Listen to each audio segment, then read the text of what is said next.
Yeah, it's done. I just want to wrap up.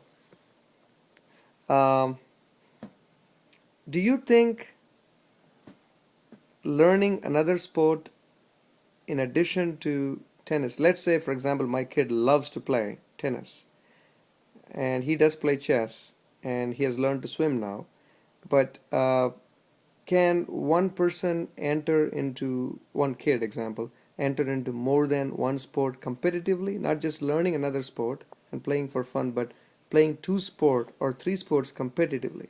Would you recommend that or not? I would recommend that. I don't think that we should all be playing only the one sport. Tennis should only be played as one sport because there's too many other sports that complement tennis.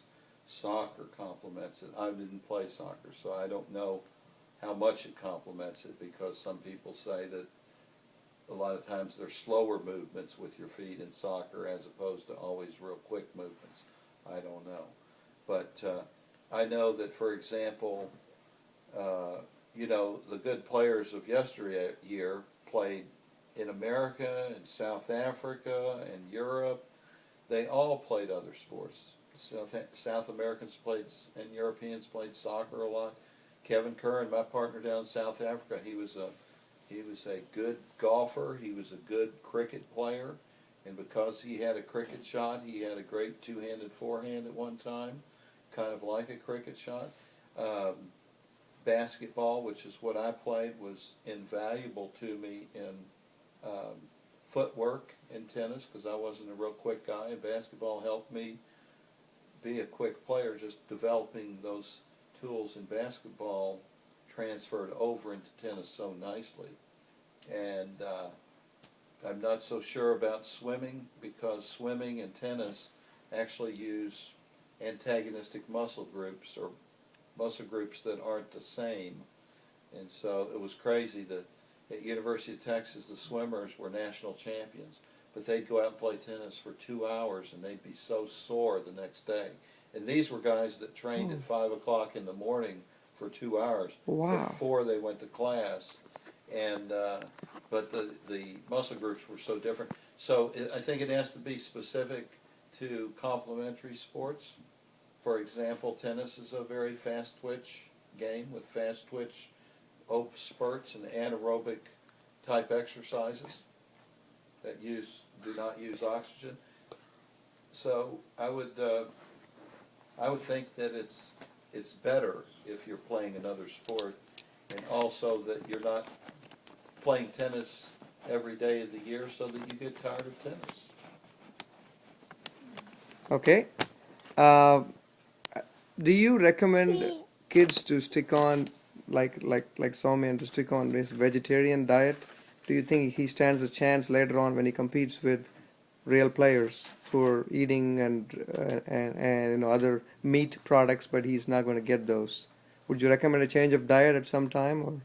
I don't know. I think the thing about a vegetarian diet is it's very high in carbohydrates, complex carbohydrates, which are very useful in tennis. I know that protein is also derived from things other than dairy and meat, I would think, to where you could substitute something in there. And so I'm not really sure because I'm not a nutritionist, and I was in health in college, and I don't know all the answers about that. But it is good food for thought, shall we say? But I don't know that I don't know the answer to that. But I don't know that would be necessarily a given that if you're not going to be eating meat, that you're not going to be a strong tennis player. I don't really know that there's a correlation there.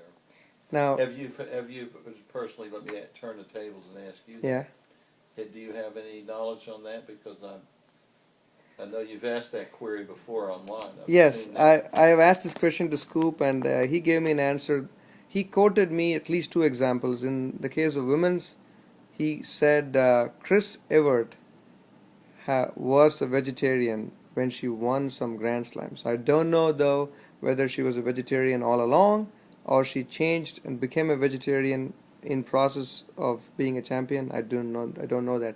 But Chris Evert was quoted as one example, vegetarian Grand Slam champion. Yeah. So, and also another doubles player or something, somebody who was a vegetarian, but I couldn't recollect the name now. So I thought I would throw that at you. Gary, this is a question that I wanted to know how you would feel about. Would you at some point say you're given an offer by one of your kids that you're coaching and they reach a very high level? That first thing is, do you dream about things like that? That one of your kids becoming high class players? And second, would you, if so, and if they come back to you and say, Coach, could you come with me and stay on with me with my pro tour? What would your thoughts be? So you're going to be traveling with them, like a traveling coach, like Paul Anacone to Roger Federer. Mm-hmm. Mm-hmm.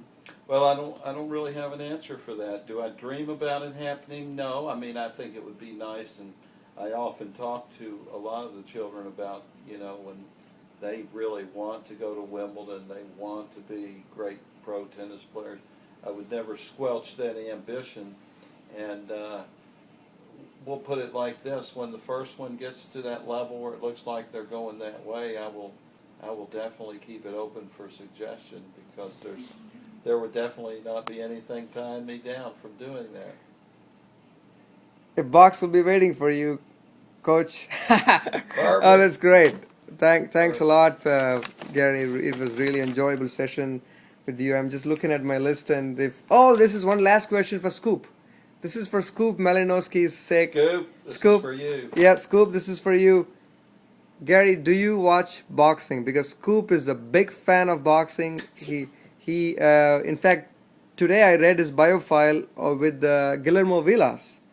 And I don't know how to say his first name, Guillermo Vilas. It seems Vilas was a big and still is a big boxing fan, and he goes to a lot of boxing. He has been to a lot of boxing matches, and he has great boxers as friends. So this is for you from my side, on behalf of Scoop.